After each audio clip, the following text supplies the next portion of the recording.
Hey everybody, what's up? Horaud here, and welcome to Dagon. I'm not really sure how to pronounce it.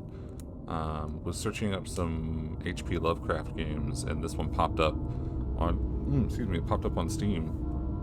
It looked really neat, and I thought we should check it out. So let's jump in, shall we? Dagon is a faithful interactive adaptation of HP Lovecraft work focused on story and atmosphere. You will not find difficult choices, action sequences, or inventory management here, and movement is limited to progressing through locations along with the plot. I am writing this under an appreciable mental strain, Holy since shit. by tonight I shall be no more. I was not expecting it to be so loud. During the game, you will encounter interactive elements. Some of them will allow you to continue your journey. Others will reveal interesting facts about the original short story, its historical background, and the author. So it looks like... Oh, okay, it looks like a vial or something on the left one and the right one. I'm not sure. Some of the trivia is hidden. In order to find these secrets, focus your eyes and look for the Elder sign. Okay, so we focus our eyes. Okay. Ooh, can we... Is there options? Yeah, we need to... Yeah, camera sensitivity. Let's turn that up, shall we? There we go, that's better. Oh, do we... Penniless, and at the end of my supply of the drug which alone makes life endurable, I can bear the torture no longer, and shall cast myself from this garret window into the squalid street below. Oof. Oh, are we... Do not think from my slavery to morphine that I am a weakling or a degenerate. So loud. Also addicted to morphine. When you have read these hastily scrawled pages, you may guess, though never fully realize, why it is that I must have forgetfulness or death. Jeez. Well, it said something about looking for the Elder sign. I remember that. I don't see anything yet, though. It's like red. Here we go. What's this? Is this the ink? What? It was in one of the most open and least frequented parts of the broad Pacific that the packet of which I was supercargo fell a victim to the German sea raider. Oh, we actually looked at the boat. Whoa. Oh, damn, that's cool. So, oh, we're on a boat. Oh, okay. Whoa, what the... Oh. The Great War was then at its very beginning, and the ocean forces of the Hun had not completely sunk to their later degradation.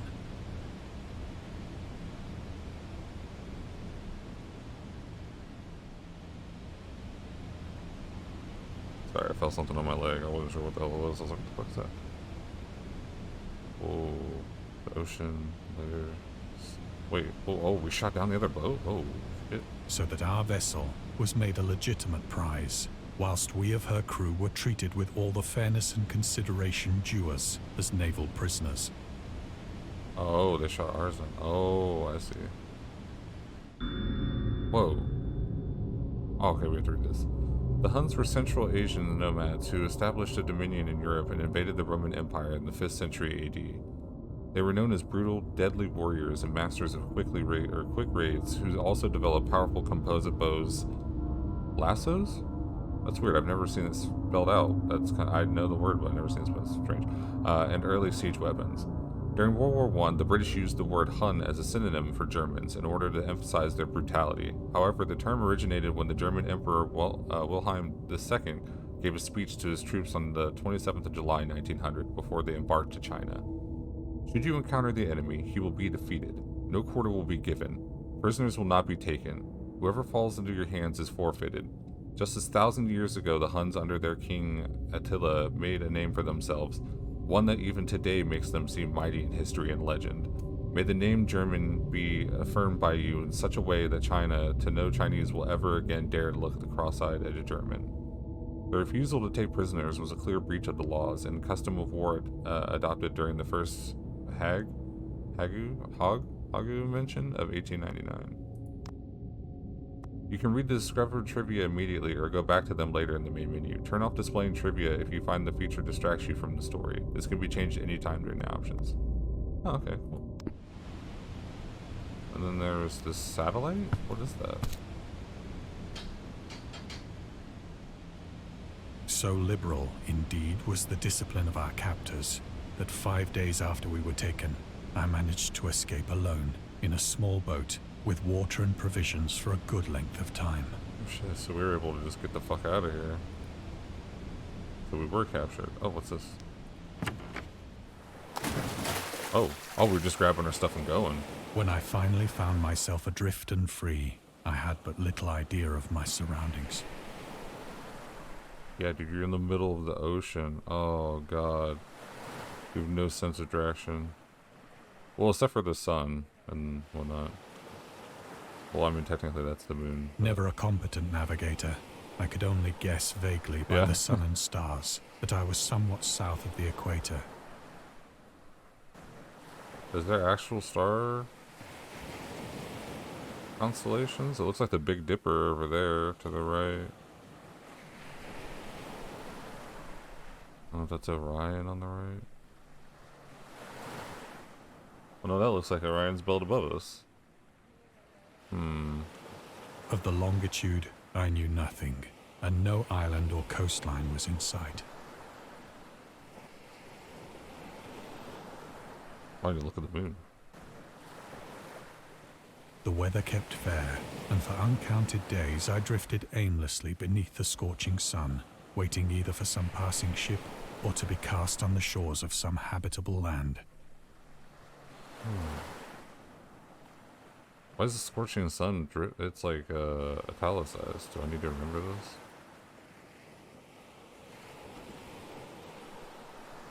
Okay, I was like, what? That would suck too, because you would think like, oh, we're out here, there's water everywhere. Yeah, but it's salt water, and it's going to make you even more dehydrated. Neither ship nor land appeared, and I began to despair in my solitude upon the heaving vastness of unbroken blue.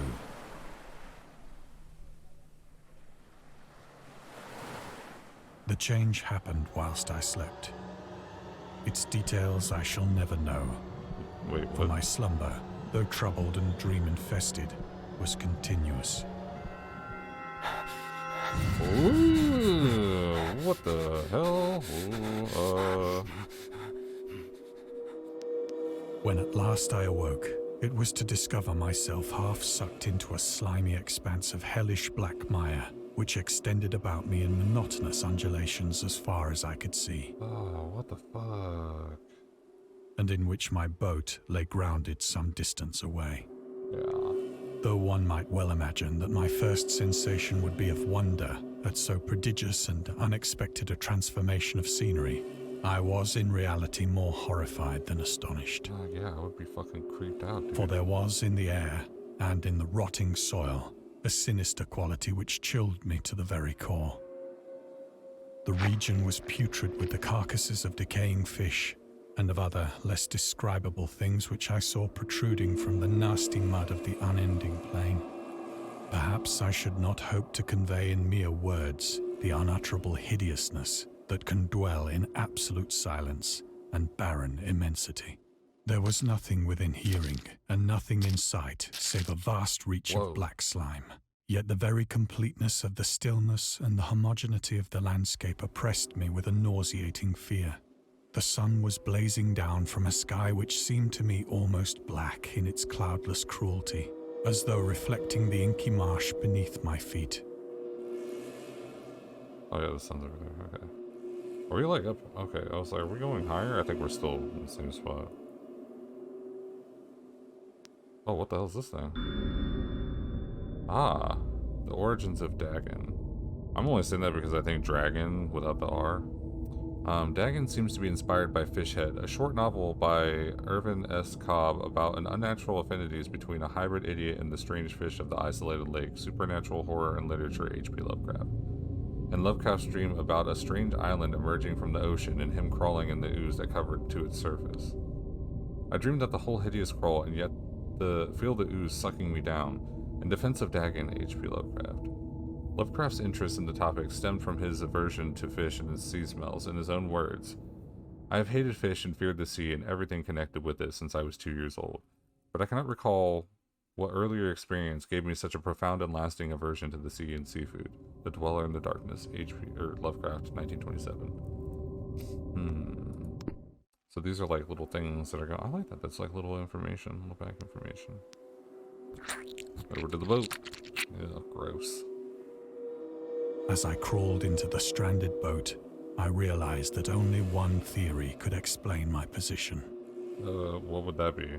Through some unprecedented volcanic upheaval, a portion of the ocean floor must have been thrown to the surface, exposing regions for which innumerable millions of years had lain hidden under unfathomable watery depths. That's a leap. I mean, makes a little more sense than what you're looking at, though, but damn, that's a big leap, dude. So great was the extent of the new land which had risen beneath me that I could not detect the faintest noise of the surging ocean, straining my ears as I might. Nor were there any seafowl to prey upon the dead things. What am I supposed to... Oh, okay. So, yeah, I was gonna say, if this was everything lifted up from the ground because of a volcanic eruption, that would be fucking intense. But I get where they're coming from, though, trying to think of, like, well, there is all this aquatic life. Like, why is it just sitting here, just soaked up in the mud? For several hours I sat thinking or brooding in the boat, which lay upon its side and afforded a slight shade as the sun moved across the heavens. Oh no, now the sun's gonna get us. That's gonna suck. Here it goes, I see it. As the day progressed, the ground lost some of its stickiness and seemed likely to dry sufficiently for traveling purposes in a short time. Okay. Where are we planning on going? That night I slept but little, and the next day I made for myself a pack containing food and water, preparatory to an overland journey in search of the vanished sea and possible rescue. Oh god, what the fuck is that thing? There's like always something looming in the background. On the third morning, I found the soil dry enough to walk upon with ease. Yeah, on our way then. The odor of the fish was maddening, but I was too much concerned with graver things to mind so slight an evil, and set out boldly for an unknown goal.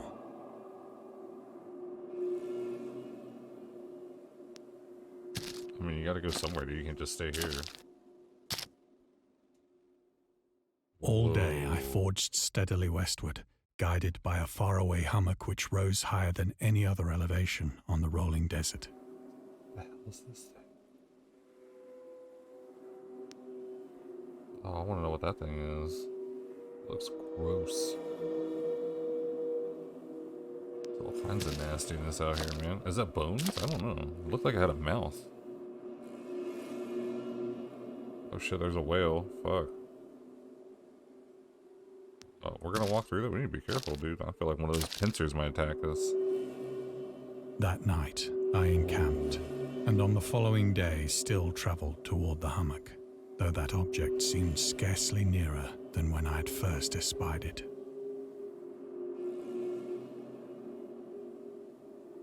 Oh wait, what's this?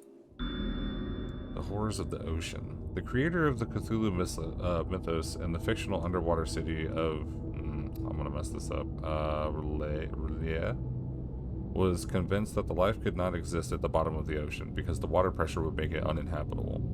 Today we know that the darkest depths of the ocean are home to many peculiar organisms. The deepest dwelling fish we have discovered so far, the Mariana snailfish, can live about 8,000 meters, more than 26,000 feet below the ocean's surface. And the never-ending darkness and the hellishly crushing pressures, hundreds of times stronger than those found at sea level. That's intense.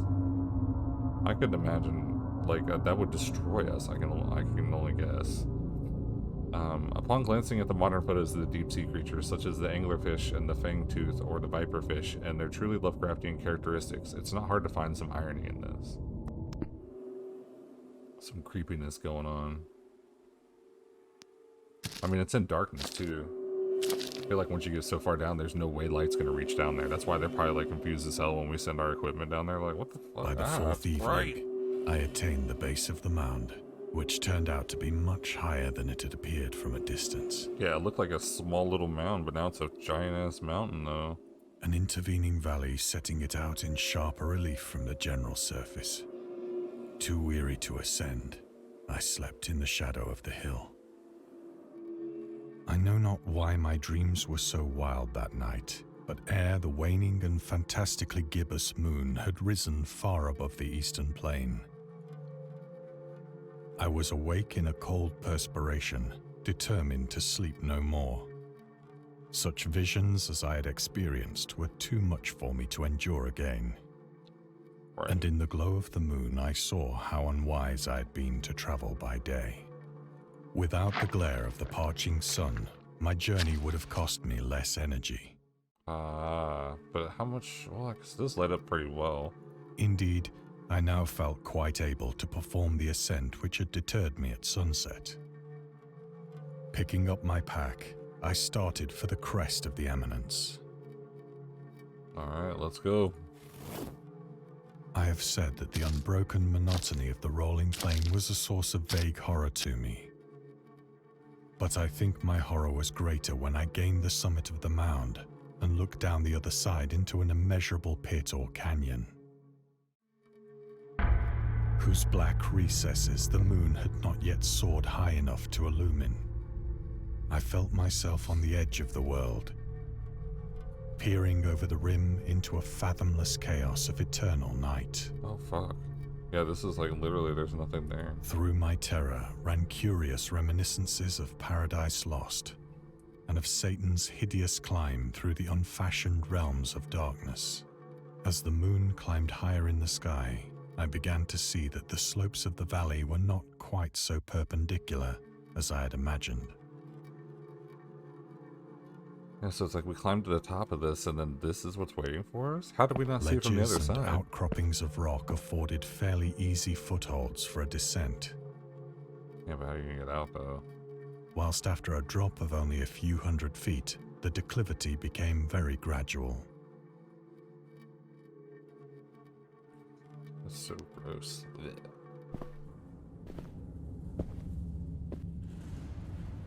Urged on by an impulse which I cannot definitely analyze, I scrambled with difficulty down the rocks and stood on the gentler slope beneath, What the fuck is this thing? Is that a building? gazing into the Stygian deeps, where no light had yet penetrated. All at once, my attention was captured by a vast Ooh. and singular object on the opposite slope, Yeah. which rose steeply about 100 yards ahead of me. An object that gleamed whitely in the newly bestowed rays of the ascending moon. Okay, the moon. I was like, what is lighting that? Or is it just doing that because of story? This is a massive crater. Holy shit. That it was merely a gigantic piece of stone, I soon assured myself. But I was conscious of a distinct impression that its contour and position were not altogether the work of nature. A closer scrutiny filled me with sensations I cannot express. We gotta get closer to that thing. It almost looks fleshy, kind of. For despite its enormous magnitude and its position in an abyss which had yawned at the bottom of the sea since the world was young, I perceived beyond a doubt that the strange object was a well-shaped monolith, whose massive bulk had known the workmanship and perhaps the worship of living and thinking creatures. Dazed and frightened, yet not without a certain thrill of the scientist's or archaeologist's delight, I examined my surroundings more closely. Okay. I mean, I don't think we... Oh, we have to go... Okay, I was like, I don't think we can go anywhere else. There's nothing else around us, but we just gotta go close. Whoa, there's water? The moon, What the f... now near the zenith, shone weirdly and vividly above the towering steeps that There's hemmed signs in on the it. chasm, and revealed the fact that a far-flung body of water flowed at the bottom, winding out of sight in both directions and almost lapping my feet as I stood on the slope. Across the chasm, the wavelets washed the base of the Cyclopean monolith, on whose surface I could now trace both inscriptions and crude sculptures. Wait, I put that there? We're gonna get across the water, just gonna swim, I guess? The writing was in Whoa. a system of hieroglyphics unknown to me and unlike anything I'd ever seen in books, That's cool. consisting for the most part of conventionalized aquatic symbols such as fishes, eels, octopi, crustaceans, mollusks, whales, and the like. There's sharks on the right, a hammerhead. Several characters obviously represented marine things which are unknown to the modern world, but whose decomposing forms I had observed on the ocean-risen plain. Oh yeah, they're kind of hard to see though because of the light from the moon. It was the pictorial carving, however, that did most to hold me spellbound. What, this one? Whoa. Dagon contains many themes and storytelling methods that Lovecraft developed in his later works, such as telling the story through carvings, at the Mountains of Madness in the Nameless City, journals and characters' notes, The Shadow Out of Time and The Haunted of the Dark, an island emerging from the ocean, The Call of Cthulhu, good times, or fictional beings and deities based on real events and mythologies, Migo and the Whispered Darkness. It's also considered the origin of the Pauper Cthulhu mythos. Some of Lovecraft's other stories also conclude in a manner similar to Dagon, but let's skip the details in order to not spoil the ending. Oh, I appreciate that. Plainly visible across the intervening water on account of their enormous size were an array of bas-reliefs whose subjects would have excited the envy of a doré. I don't know what that is. I think that these things were supposed to depict men, at least a certain sort of men, though the creatures were shown disporting like fishes in the waters of some marine grotto. Oh, okay, I see. Yeah, that's next to this thing we're at. Or paying homage at some monolithic shrine, which appeared to be under the waves as well. Of their faces and forms I dare not speak in detail, for the mere remembrance makes me grow faint. Oh. Grotesque beyond the imagination of a Poe or a Bulwer. Shit, that's sweet, gross. The top one looks like, makes me think of the thing from Berserk, the little red thing with the eyes.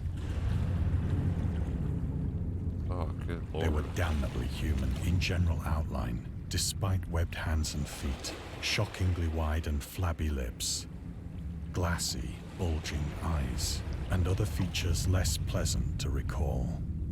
Curiously enough, they seem to have been chiseled badly out of proportion with their scenic background, for one of the creatures was shown in the act of killing a whale, represented as but little larger than himself. Oh wow, yeah, that thing is fucking massive. Wait, which one is that? Ugh. I remarked, as I say, their grotesqueness and strange size. Size of a whale? That's massive. But in a moment decided that they were merely the imaginary gods of some primitive fishing or seafaring tribe. Some tribe whose last descendant had perished eras before the first ancestor of the Piltdown or Neanderthal man was born. Awestruck at this unexpected glimpse into a past beyond the conception of the most daring anthropologist, I stood musing whilst the moon cast queer reflections on the silent channel before me. Then, suddenly, I saw it. What? Saw what? With only a slight churning to mark its rise to the surface, the thing slid into view above the dark waters. What is that? Oh, Jesus Christ. It darted like a stupendous monster of nightmares to the monolith, about which it flung its gigantic scaly arms, the while it bowed its hideous head and gave vent to certain measured sounds. I was not ready for that. Holy shit, I didn't expect to get scared by I that. went mad then. Of my frantic ascent of the slope and cliff, and of my delirious journey back to the stranded boat, I remember little. Oh, I actually ran back? Oh, hell no. Like, get me out of here, dude. Fuck away from that thing. How would it not notice me, though? I believe I sang a great deal, and laughed oddly when I was unable to sing. We're just straight up heading back. Why would we go back? Is there not any... Oh, I guess there was no way forward. That was the end of the world. I have indistinct recollections of a great storm sometime after I reached the boat. At any rate, I know that I heard pearls of thunder and other tones which nature utters only in her wildest moods. I mean, we didn't do anything. We were just trying to get the fuck out of here. That's all. We don't even know where we are. When I came out of the shadows, I was in a San Francisco hospital. Oh. brought thither by the captain of the American ship which had picked up my boat in mid-ocean. In my delirium, I had said much, but found that my words had been given scant attention. Oh yeah, they're probably thinking you're crazy, dude. Of any land upheaval in the Pacific, my rescuers knew nothing. Nor did I deem it necessary to insist upon a thing which I knew they could not believe. Oh, what's this? Lovecraft was a prominent figure in the world of amateur journalism. In 1915, he started publishing his own journal called The Conservative, which included political and social commentary, poetry, short stories, and literal criticism written by him and other authors. Horaud was a skilled wordsmith, but he also took criticism to heart, which resulted in his decision to step away from writing and poetry and concentrate on weird fiction again for the first time since his teenage years. Dagon, published in 1919, is one of the short stories written during that period. In this example of excerpt from The Conservative, the master of horror fiction explains his attitude towards warfare and the idea of world peace. Why any sane human being can believe in the possibility of universal peace is more than a conservative can fathom. Should the entire civilized world agree simultaneously to disarm, one or more nations would undoubtedly retain secret armaments and at the proper time take advantage of their more altruistic and less astute contemporaries in a wild career of conquest against unarmed victims. No country is or even can be above warfare until the basic impulses of the human animal shall have miraculously changed. Yeah, I can definitely agree with that. I do think that's a perfect sentiment of it, because it's just like, even if you do agree with it, there are going to be people out there that are going to take advantage of that at some point. It's just a matter of time. Once I sought out a celebrated ethnologist. Ethnologist? And amused him with peculiar questions regarding the ancient Philistine legend of Dagon, the fish god. Wait, didn't it also say to look for the thing? I haven't seen a chance to look. Maybe I was just not paying attention at all. What's this one?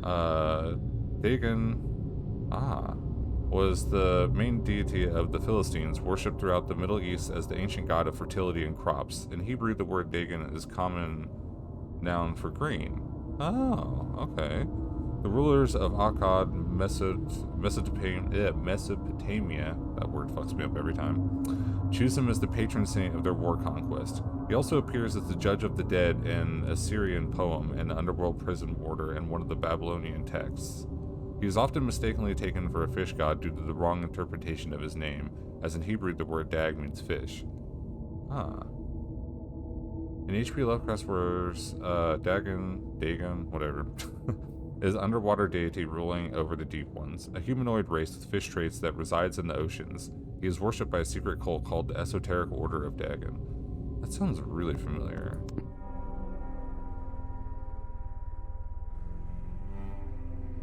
Still trying to look for that symbol. I don't see it anywhere.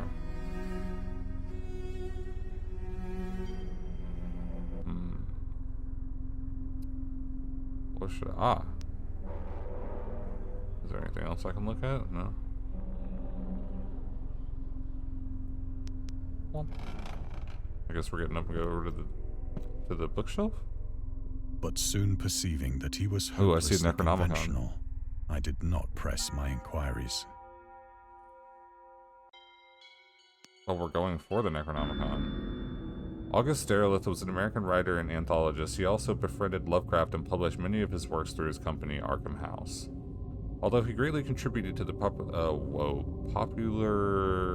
popularization, I've never seen that word spelled out either. I know the word, just never seen it spelled out, of the author's works after his death, he is surrounded by numerous controversies. One of his most questionable decisions involved introducing the good versus evil doctrine. Derleth was a devout Catholic to the Cthulhu mythos, which contrasted with Lovecraft's view of the world and his approach to cosmic horror. As a result, the author's works are often misunderstood and misinterpreted in today's culture. It is also worth noting that Lovecraft was never really interested in creating a mythology, and the term Cthulhu mythos was coined by Derleth after the author left a mortal plane. Oh. I like that. They give me a lot more background information. Did it make a noise on the clock because it wants me to go over there? That's pretty clever. Statue? The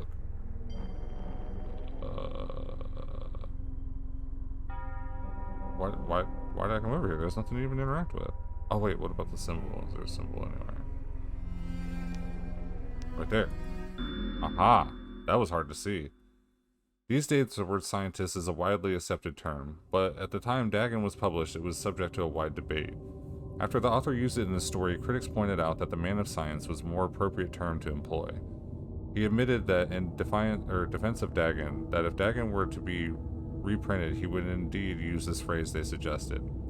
Scientist was coined as an analog to artist, to be used when referring to those studying different branches of science. Yet in the 19th and early 20th century, scientific researchers in Great Britain and the United States were the opinion that man of science resembled the term man of letters, which was only proper choice.